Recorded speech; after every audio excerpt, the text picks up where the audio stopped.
Pushkin. Hey, it's Jake. Before we get into this episode, I want to let you know that you can now binge the entire season, ad-free, by becoming a Pushkin Plus subscriber. You can hear all 6 episodes before they're released to the public.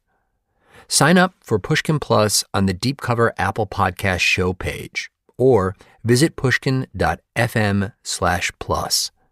Your subscription also unlocks more early and ad-free content from other true crime shows coming later this year, like new seasons of Death of an Artist and Lost Hills, and a brand new true investigation called Where's Dia? Now, onto the episode. Hey, it's Jake here. I just wanted to give you a heads up that this episode contains a detailed account of a hate crime, a murder.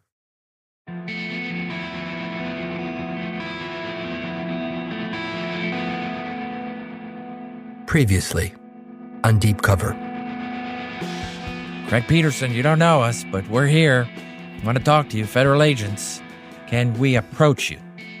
And Craig just looked at us and said, I don't know what you're talking about. I think he said something like, yeah, we heard rumors about that someone said we did a homicide, but man, that's nothing to it. We didn't do any homicide. It's a bunch of junk. You could feel the tension, but you can also feel like he's about to say something. And then he says, I'll tell you everything.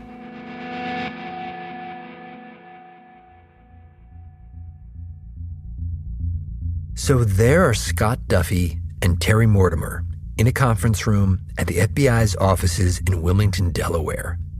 And they're sitting on the edge of their seats because across the table from them is Craig Peterson, the electrician from Vermont with the spiderweb tattoo. Now, they suspect that Craig was an accomplice to a murder. For months, Craig had been playing it cool, admitting to nothing. But now, in this conference room, Craig has promised to tell them everything. It was a moment that I think of everything that Terry and I had been through, had prayed through, and this was the moment in time. This was it. It was almost like this is the reason why you were brought together. Mind you, this moment, it wasn't just the result of good luck. 2 days prior, Scott and Terry had played their best and last card. They had handed Craig a subpoena to appear before a grand jury. They were hoping that this would get him talking. It was a long shot, really. Truth was, the feds had very little on Craig. But Craig, he offered to tell them everything. Before he did, however, he made a request. He says, I need to have assurances. And we said, what type of assurances? Well, you have a prosecutor on board. Can you call the prosecutor? Absolutely, we can call the prosecutor. But, Craig, I can't just call a prosecutor over here and waste his time. You've got to tell us, what is it we're asking the prosecutor to come for? And that's when he says, I'm not the shooter. And I want immunity. Upon hearing this, Scott's partner, Terry, kind of sat up in his chair. Now, I'm thinking to myself, this dude's a pretty savvy dude, thinking, like attorneys talk about immunity, federal agents talk about immunity, not electricians from Burlington, Vermont. Like, where did he get that from? That's what he said. I want immunity. Now, typically, giving someone immunity is not a quick or easy task, especially in a situation like this where someone's been murdered. Getting all the higher-ups to sign off can take days or longer. But Scott knew time was of the essence. He needed to jump on this before Craig changed his mind. Fortunately, he had a prosecutor on standby. Prosecutor dropped everything, ran to my office. We spoke with him briefly, saying, in so many words, he's confessed. And we don't know where to go from here. And so he said, so what you need is immunity. Am I hearing that? And Scott's like, yeah, that's exactly what Craig is asking for. And the prosecutor is like, I think I can help you guys. But first, the prosecutor had one crucial question, and he wanted to ask it directly to Craig. So he hurries over to the conference room. And the first thing the prosecutor asked him, very first thing, are you the shooter? If it comes back at all in any way that you pulled the trigger, deal's off. No immunity, nothing. Craig tells them, no, I didn't pull the trigger. Wasn't me. The prosecutor seems satisfied. He whips out a pen and begins to write out a grant of federal immunity. I'm looking at Scott and going, this is unbelievable. That never happens. But that's exactly what happened. So with that, Craig tells us that he starts the dam breaks.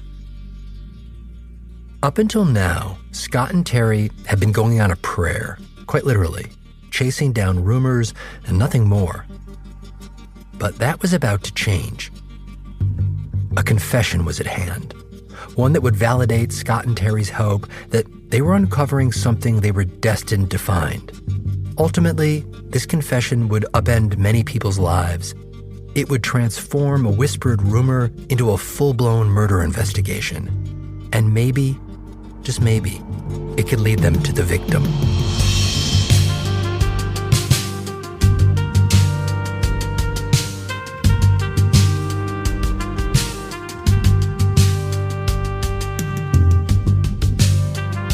I'm Jake Halpern, and this is Deep Cover, Season 4, The Nameless Man.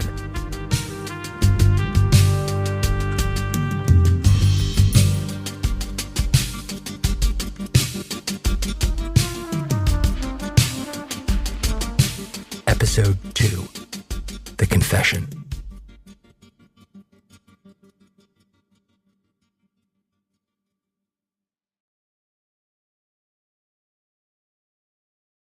After the dam breaks, Craig just starts talking, recounting what he could remember from that night back in 1989, when he and Tom Gibson were still in high school. And so he starts telling us how it went down. That basically, that he and Tommy decided one night to go and find a black man, to kill that black man so that they could get their spiderweb tattoos as skinheads. Craig tells them they borrowed his mother's car, a gray Chevy Beretta. Craig drove, Tom was in the passenger seat. They'd gotten their hands on a gun, a .38 caliber revolver, and they started looking for a target. All of this, by the way, and what I'm about to tell you, is based on Scott and Terry's recollections and the report that they filed at the time, and also from sworn testimony that Scott, Terry, and Craig later provided. Anyway, initially, Craig and Tom drove through Wilmington, Delaware, where they lived. He said it was very busy. He said there were just so many people out, and there would be no way that they would be able to shoot somebody and not have a witness around. So they made the decision to leave Wilmington and travel north. They drove north on the interstate until they reached Philadelphia. Here they got off at the Broad Street exit. By now it was late. Craig wasn't sure exactly how late, but the streets were mostly empty. Craig said at one point they stopped and stole a license plate to put on his mom's car as an added measure of protection, just in case someone witnessed what they were about to do. At some point, they passed a large wall, and eventually they turned onto a one-way street. Craig's driving, and they drive down a very dark street, and Tommy is in the passenger side, and he tells Craig, slow down, slow down, slow down. Because up ahead, they saw a pedestrian, a lone black man. As Craig recounted it, the man turned and started walking toward them. Tommy pulled out a .38 caliber revolver, leaned out the window, and shot him, and exclaimed, I got him right between the eyes. The way Craig remembered is the guy hit the ground so hard that he had to be dead.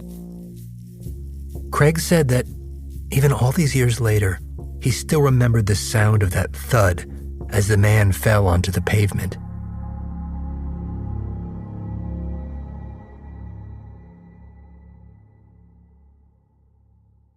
And that was it. These two high school kids, with their gun and their mom's car, sped off into the night, back home to Delaware. So far, this entire investigation had been based on a rumor that initially seemed like it might be impossible to verify, that two teenagers drove into a nearby city to murder a complete stranger because of the color of his skin, and that they'd commemorated this murder with a tattoo. It was the kind of story that you didn't want to believe in, because if it were true, what did that say about us as human beings, about our capacity for hate and cold-bloodedness? In a way, the veracity of this rumor was about more than just one murder. It seemed like a test, a light meter that would measure just how dark the depths of humanity could be. It all hinged on a single question. Could these kids really have done this? And in a situation like this, you almost have to hope, maybe even pray, that the answer is no. Because then the world isn't so bad, right? But if the answer is yes, they really did this, well then, the depths are darker than most of us would care to admit.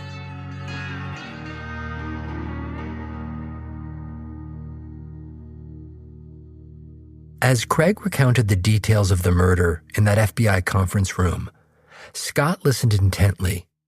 If you recall, Scott had trained to become a priest. Back then, sometimes people would notice his priest's collar and just start talking, sharing their darkest secrets. So Scott, he was comfortable in this role as the confessor. He knew how to listen, how to watch, which is exactly what he did as Craig spoke. And when you watch somebody tell the story, you can tell that they are just reliving it, that they were there. It was just amazing to watch, because that's all I'm doing is watching him. Craig's confession raised so many questions for Scott and Terry. Like, why would Craig, the steadfast sidekick, turn on his old friend now? Because in the past, Craig had been very loyal. Like, a few years back, Craig had tried to protect Tom from the authorities by storing some weapons for him. Weapons that Tom wasn't supposed to have. Craig paid for this, did a few years in prison, in fact. So maybe he was willing to talk now just to avoid a repeat of that. Craig got out of federal prison in 1999. A few years later, he moved north to Vermont to that house in the mountains with the dogs and the floodlights. Bottom line, it seemed like Craig had made a decision to escape his old life, and maybe to escape Tom too. I should mention, we reached out to both Craig and Tom for this story. Craig declined an interview. We never heard back from Tom. But here's what we can say about Tom. He had a long and well-documented history of violence.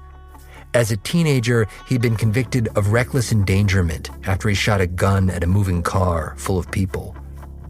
Police records from the time confirmed that Tom had an arsenal of weapons, including a billy club, 2 blackjacks, 2 sets of brass knuckles, and a mess of knives. To put it plainly, Tom seemed like the kind of friend that you might not want to anger by turning on him. We believed that a real danger existed. There is a very real potential of danger against Craig. People will go to great lengths to protect their self-interests. But at this point, there was no turning back for Craig. More after the break.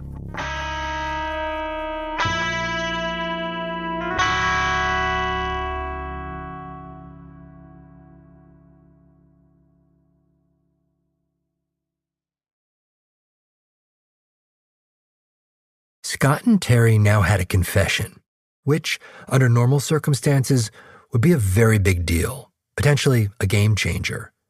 And in some ways, the confession was very promising. Craig recalled some details, like the moment of the actual shooting, vividly, in a way that might be very persuasive for a jury. The problem was, the alleged murder took place more than 17 years prior, and there was so much that Craig did not remember. For instance, he couldn't tell the feds where exactly this happened. He couldn't provide the name of a street or intersection or park, nor could he tell them exactly when this happened. Couldn't offer a day or a week or even a month. Most vexing of all, Craig had no idea who the victim was. And this right here underscored the central problem that Scott and Terry had been facing from the very beginning. Simply put, they didn't have a body. They were trying to solve the murder of an unknown man, and without knowing who he was, they couldn't do much of anything. But Scott remained determined. We have to do our job, and we have to find out, who did they kill? If it's possible. How are we going to do that? It then felt like a mandate. Like, okay, we're in this. This sounds awfully confident, but both Scott and Terry told me that they felt, on some level, like they were trying to find a needle in a haystack.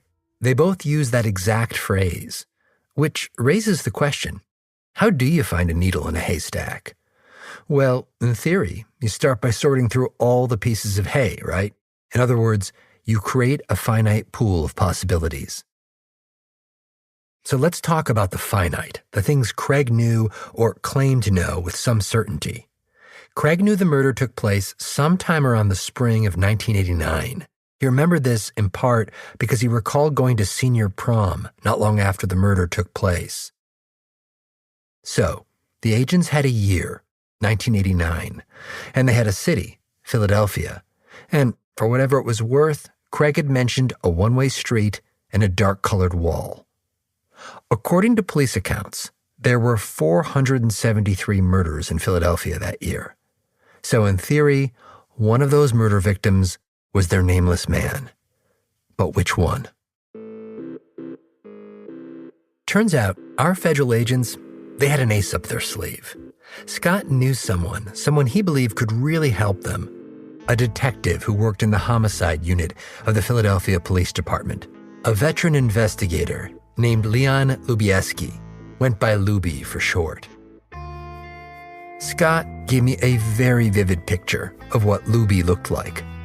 He's a large physical stature. Like when you hear a bear, you think of a bear and, scary or cuddly. I mean, bear has many different views depending on who you ask, right? But nobody will ever deny the fact that a bear is big. And you can't argue with Scott on that one. When you saw him, you perked up and you're like, oh, he's not somebody to fool around with. But apparently, Luby also had this other aspect.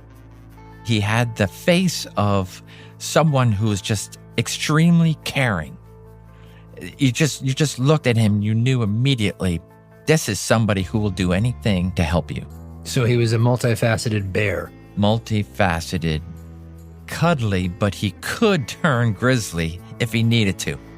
Scott's hope was that his old friend Luby, the multifaceted bear, could now help them find the victim.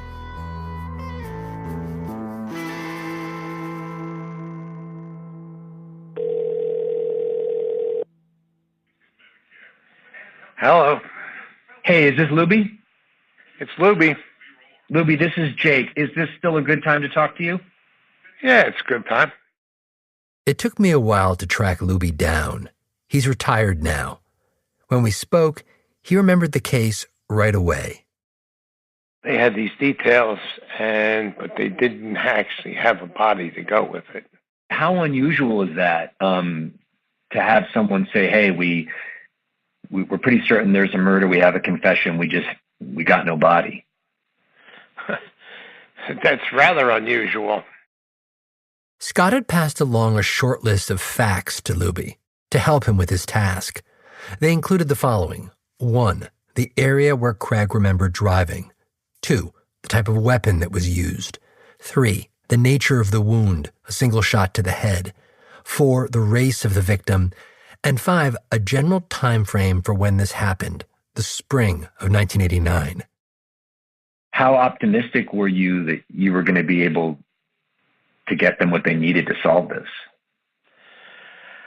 I was actually very optimistic because we keep pretty good records on our dead bodies. For Scott and Terry, this was a search for a needle in a haystack. But Luby was an insider who knew how things worked in Philly and knew exactly where to look. As far as the records go, the authorities believed this murder case would have been marked as unsolved. It happened back in 1989, and Luby was getting this request 17 years later, in the spring of 2006. So what happens with a case when it goes unsolved? Well, it stays with the assigned detective. And if he gets a chance, he goes out and works on it in between things. If he doesn't, it just lays there, becomes cold.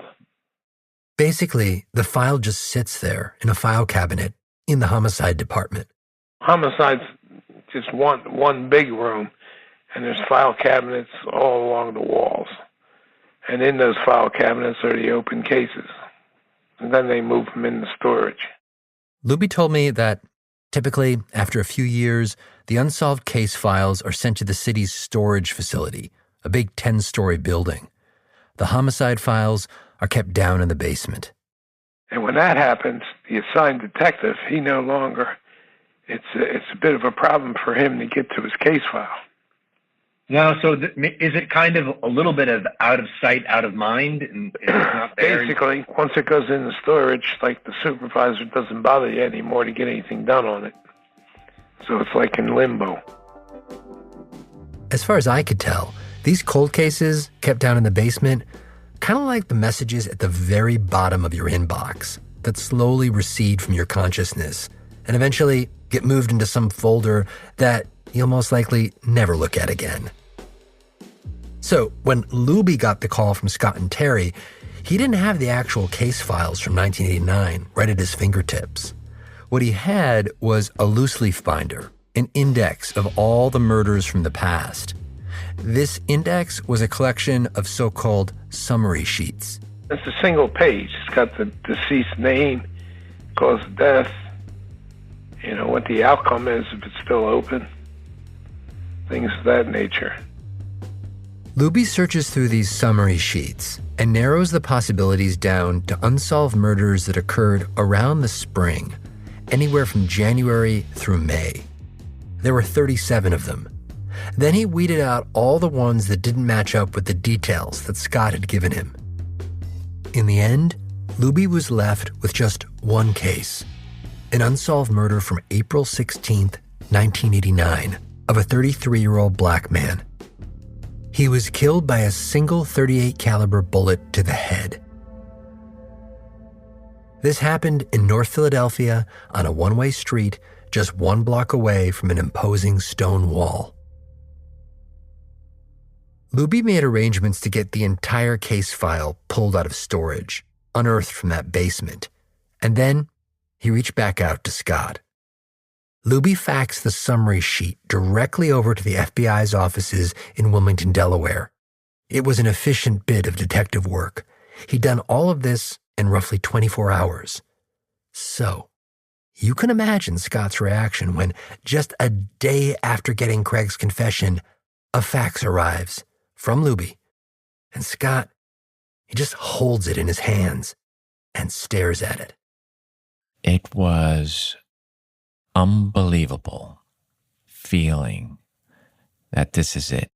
Seeing the name, and seeing the specifics of the crime, having a location, a street.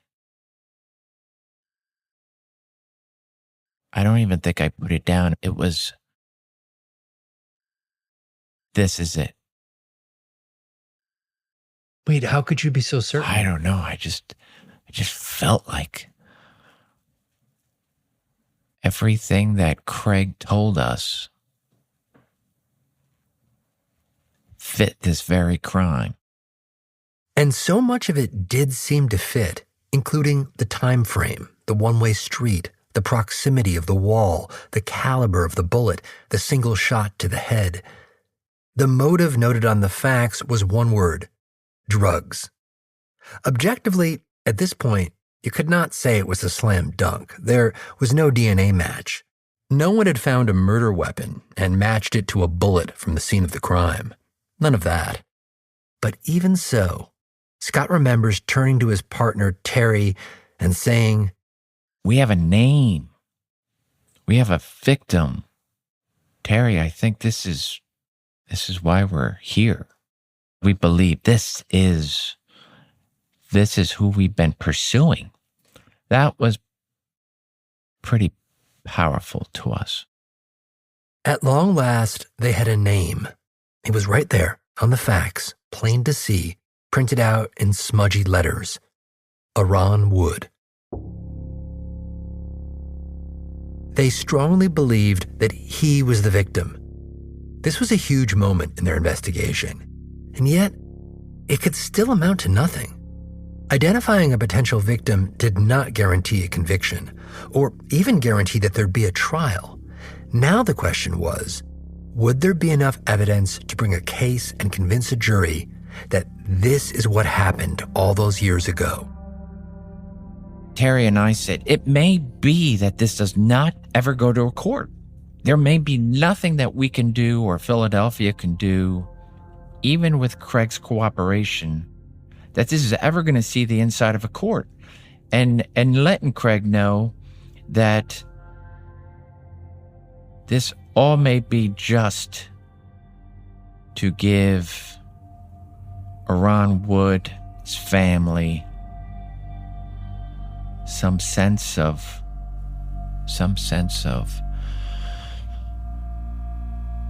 understanding. But a kind of terrible understanding, right? Yeah, definitely. I just believe having no name, having no understanding of how your loved one's life came to an end, who did it and for what purpose, I think can drive you mad. As investigators would soon learn, Aron Wood had a family, including a mother and 2 younger brothers. For 17 years, they'd been searching for answers about how and why he died. The last chapter of Aron's life was like a story that stopped abruptly, mid-page. No explanation, no closure. There had been very little to hold on to. But all of that was about to change. Next time on Deep Cover. Everybody liked him. That's why we was baffled. Like, oh, somebody shot Aron. Shot Aron? You cat? Nah, no way. And I guess that's what puzzled us the most in the beginning. Couldn't figure it out.